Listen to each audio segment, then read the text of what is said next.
Well, joining us now is CrowdStrike CEO George Kurtz. CrowdStrike is up 42% so far this year. George, it's great to have you back on the show. Welcome.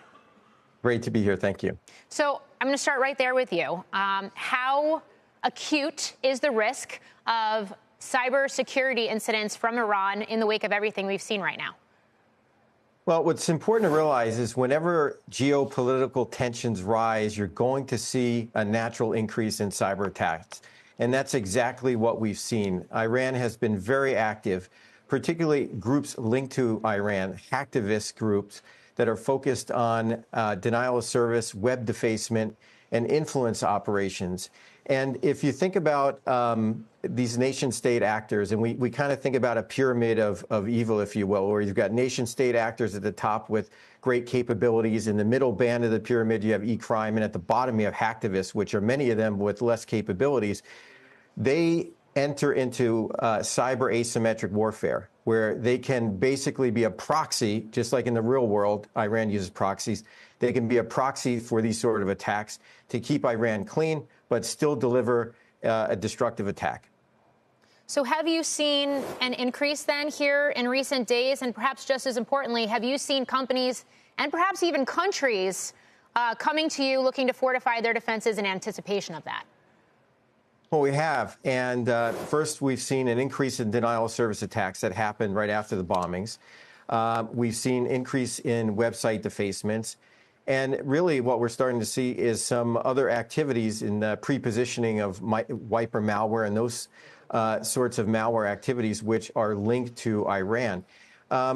We've been very active, and both in nation-state protection as well as e-crime. And when something like this happens, it's natural for our customers to reach out to us and say, you know, what are you seeing from a threat landscape perspective? What sectors are most in focus? Things like healthcare, critical infrastructure, financial services. These are all, transportation. These are all targeted industries because that's the playbook that Iran uses. They want to disrupt. They want to amplify this on social media, and they want others to blame, and that's why they use these hacktivist proxies. So it's been very, very active on our front, not only in nation state, but in e-crime as well. Have you seen others, whether it's China or Russia or some of these hacktivists, also increase their attacks here in recent days? It almost, I would imagine, it almost turns into an event of opportunity for everyone that's in this game. Yeah, you would think that. I don't think we've seen anything that was abnormal from Russia or China. There's always a certain level of activity that's out there. And it would be obviously common to believe that in the height of all this confusion, you see more activity.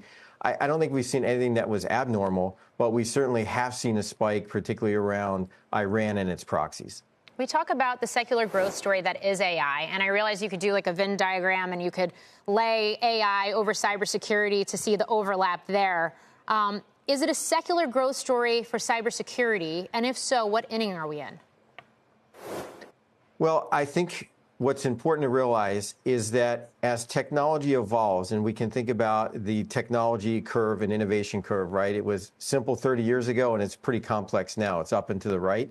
And cybersecurity parallels the slope of that technology curve, meaning every time there's a new technology innovation, and AI is obviously, one of the main innovations we've seen over the last number of decades, you're going to need cybersecurity to be able to follow that. And you're going to need companies like CrowdStrike to be able to secure all of these AI models, all these AI agents, et cetera. So when we think about what's actually happening today in cybersecurity, the threats are growing, but then also there is this intersection of AI, using AI to protect customers, but also leveraging technologies to protect AI.